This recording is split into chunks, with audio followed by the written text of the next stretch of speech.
ऐसा क्यों होता है कि हर वक्त हमारी जो फीलिंग्स है, सुख दुख, ईर्ष्या द्वेष क्रोध शांत रोना, वो सारी चीज़ें नेचुरली आती है, कोई हमें सिखाता नहीं है।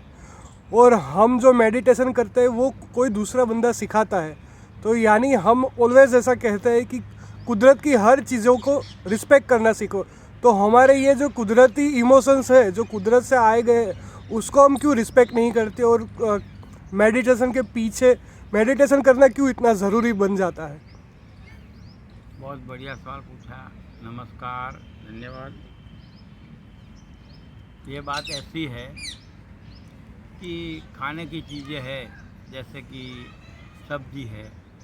खाने की चीज़ें जो है सब्जी या दूसरे फ्रूट, वो सब तो उसको सीधा सीधा भी खाया जा सकता है, मगर हम उसे डेकोरेट करके, उसे स्प्राउट करके क्यों खाते हैं, या उसे मसाला डाल के क्यों बनाते हैं? तो उसकी वजह है कि एक चीज़ नेचुरल है, मगर नेचुरल चोखा या गेहूँ या वो सब हम डायरेक्ट खा नहीं सकते, तो उसकी प्रोसेस करनी पड़ती है।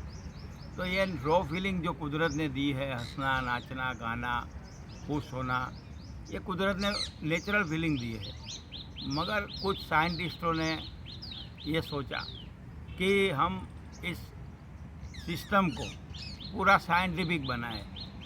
जैसे कि दूध पीते हैं, हम दूध पी सकते हैं, मगर उसमें हल्दी डाल के दूध पिए तो हमारा गला अच्छा हो जाएगा। तो उन्होंने साइंस ऐड किया, प्रयोग किए बहुत सारे प्रयोग करने के बाद उनको समझ में आया कि नाचने की जो फीलिंग है वो बिल्कुल रॉ फीलिंग है, गाने की फीलिंग है, रॉ फीलिंग है। मगर उसको तालीमबद्ध करके, उसको सिस्टम में लाके अगर हम गा सके या डांस कर सके तो उसकी पूरी क्वालिटी बदल जाती है। और हर एक व्यक्ति के भीतर अलग अलग तरह की अभिव्यक्ति होती है। जैसे कि साउथ इंडिया में संगीत की अभिव्यक्ति अलग होती है, डांस की अभिव्यक्ति अलग होती है। तो जितने मनुष्य है उतनी अभिव्यक्तियां हैं। तो ये अभिव्यक्तियों की वजह से ये डिफरेंस होने लगा। और दूसरी बात यह है कि पूरा साइंस ऐड करना पड़ा। साइंस क्यों ऐड करना पड़ा? कि रॉ शाकभाजी, रॉ सब्जी हम खा नहीं सकते, तो हमें टेस्ट चाहिए। तो टेस्ट में समझो कि मिर्ची खाए तो मिर्ची खाने की वजह से हमारे शरीर में कुछ अच्छे चेंजेस आएंगे, मगर ज़्यादा मिर्ची खाएंगे तो बीमारी आएगी। नमक है, हल्दी है, इस तरह के हर तरह के मसालों से उसकी पूरी सिस्टम बदल जाती है। मीठा खाना है समझो तो डायरेक्ट गुड़ भी खा सकते हैं, मगर गुलाब जामुन में बना के खाएंगे, गुलाब जामुन या लड्डू, तो उसका पूरा फ्लेवर अलग आएगा। तो हजारों साल से बहुत सारे बुद्ध पुरुषों ने, साधु संतों ने, बहुत सारे लोगों ने बहुत सारी प्रक्रियाएं की है। उस प्रक्रिया में से आज की परिस्थिति पैदा हुई है। नाचना गाना बराबर है, अच्छी बात है, मगर उसे साइंटिफिक टाइम के फैक्टर से बंध के, जैसे कि संगीत में ताल है 1 2 3 खाली 5 6, 1 2 3 4 5, इस तरह का जो है उसे सावरिया जी ने रिदम में उसको योग में लिया कि कैसे कि 1 2 3 5 6, श्वास लेना 3 सेकंड के लिए और 2 सेकंड के लिए श्वास छोड़ना।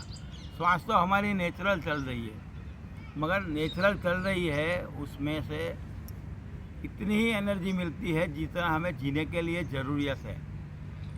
मगर अपनी चेतना को डेवलप करना है, तो चेतना को डेवलप करने के लिए पूरा साइंस यूज़ करना पड़ेगा।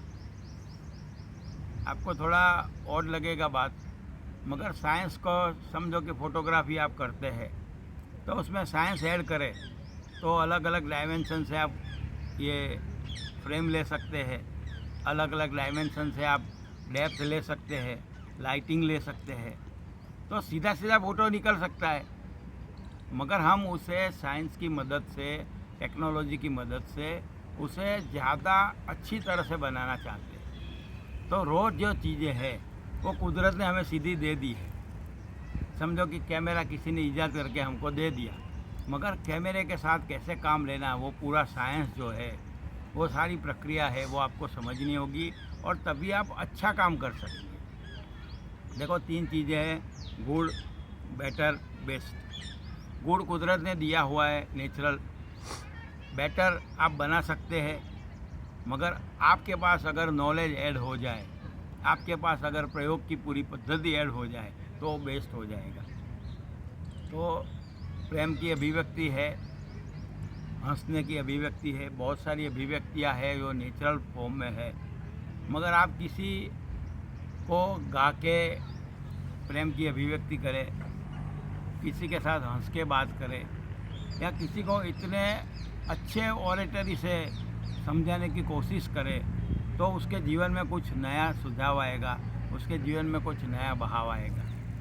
तो मेरा ये पूरी बात को समझने का जो अप्रोच है वो है कि अगर साइंस को और कला को, आर्ट को, दोनों को ऐड करोगे तो गुड से बेटर होगा, बेटर से बेस्ट होगा। और हमें पूरी ऊपर जती विकासमान प्रक्रिया में इन्वॉल्व होना है। तो बहुत सारे लोगों के जीवन में आनंद, प्रेम, शांति बढ़ता रहेगा। और ये कुदरत ने दिया है वो टेम्परेरी होता है, 2 मिनट का होता है, 5 मिनट का होता है। मगर अगर आप साइंस का उपयोग करेंगे, उसे कलात्मक अभिव्यक्ति से प्रकट करेंगे, तो वो लंबे समय के लिए रह सकती है। और एक बार ऐसे भी हो सकता है कि आप उसे पूरी तरह से समझ के सारी पीड़ाओं से, सारे दुखों से मुक्त होकर एनलाइटन हो सकते हैं। तो संगीत से, कला से, राइटिंग से और खेलकूद से, बहुत सारी प्रक्रियाओं से आप एनलाइटन हो सकते हैं। हमारे जो खेल थे, छोटे थे, बचपन में जो खेल खेलते थे, वो सारे अवेयरनेस के खेल थे। तो इस तरह से आप साइंस और कला का उपयोग करके परिस्थिति है उसे बेस्ट बना सकते हैं। आशा रखता हूँ कि आपको संतोषजनक जवाब मिला होगा। नहीं हो तो आप उसके पर मेडिटेशन करना, मेडिटेशन करके आप खुद का जवाब पा सकते हो। ये शायद बातें आपको शायद मददरूप हो सके। नमस्कार, धन्यवाद।